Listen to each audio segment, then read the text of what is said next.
আর কেউ বাকি আছে নাকি? হয়ে গেছে? কি হচ্ছে জানা, কেক কাটা পরে হলেও ভালো। আমার অত কি আছে, কেক পরে কেটে খাবে।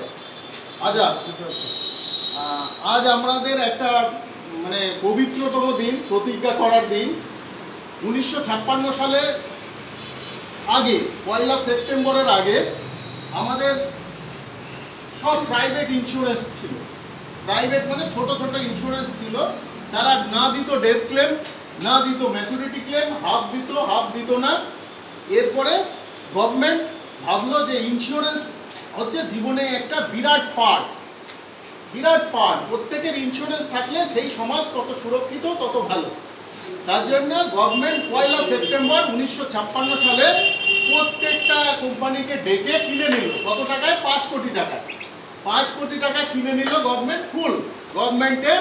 1956 সালে 1 সেপ্টেম্বর থেকে এটা গভর্নমেন্টের অর্গানাইজেশন হলো, একদম সেন্ট্রাল গভর্নমেন্টের অর্গানাইজেশন। সেই থেকে এই চলছে। তার জন্য এবছরে 6000 কোটি টাকা ডিভিডেন্ড পায় গভর্নমেন্ট। কি হয়, এলআইসির লভ্যাংশ, যারা পলিসি হোল্ডার তারা বুঝতে পারবেন। এর কোনো মালিক নেই, টাটা বিড়লা, মুকেশ আম্বানি কেউ নেই।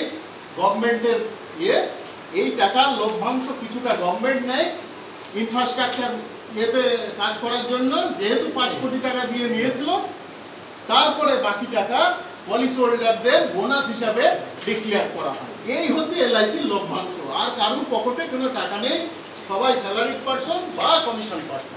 এই হচ্ছে এলআইসির সিস্টেম। তারপরে মনোপলি ব্যবসা ছিল, আমরা জানি। 1999 সালে আইআরডিএ আসে। আইআরডিএ আসার পর থেকে অনেক আরও ইন্স্যুরেন্স, প্রাইভেট ইন্স্যুরেন্স হয়েছে।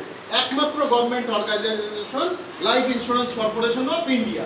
তারপরে সব প্রাইভেট ইন্স্যুরেন্স অনেকগুলো এসছে। তাদের আশানুরূপ ফল নেই। সেই আগের মতো অবস্থা হবে কিনা জানি না, হয়তো ক্লেম কম দেবে কি বেশি দেবে। একমাত্র এলআইসিআই, ভারতীয় জীবন বীমা নিগম, গভর্নমেন্টের 100% সাবসিডিয়ারি চলছে, গভর্নমেন্টের ইয়েতে চলছে। তাহলে এই হচ্ছে এলআইসির ছোট্ট মানে স্মল ইতিহাস। তাই এই দিনে আমরা কাঁচনাপাড়া ব্রাঞ্চ, কাঁচনাপাড়া এসো, নৈহাটি ব্রাঞ্চের আন্ডারে 2টো স্যাটেলাইট অফিস আছে, একটা কাঁচনাপাড়া আর একটা হচ্ছে আমাদের শ্যামনগর।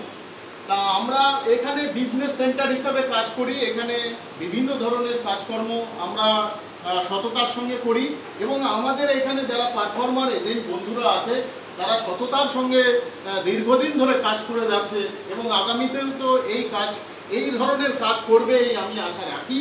এবং তারা হচ্ছে এলআইসির বলা চলে যে মেন স্তম্ভ। আপনারাও যারা পলিসি হোল্ডার আছেন তাদের সহযোগিতা আমরা পাই সবসময়। হ্যাঁ, আর আগামী দিনে আমরা ভালো কাজ করব। এখনও যা রেজাল্ট করেছি সেটা খুবই ভালো কাজ করেছে আপনারা, এর জন্য অসংখ্য ধন্যবাদ। আজকে আমরা সবাই প্রতিজ্ঞা করি আগামী দিনে যাতে আমরা আরও উত্তর শ্রীবৃদ্ধি হয় আমাদের এই এসোটার যখন বেশি পলিসি হবে এটা ব্রাঞ্চে রূপান্তরিত হয়ে যাবে। সেটা আমি আশা করি কিছুদিনের মধ্যে আপনারা করতে পারবেন। এই আশা রেখে আজকের সুন্দর দিনে আমি আমার ছোট্ট বক্তব্য শেষ করছি। ধন্যবাদ।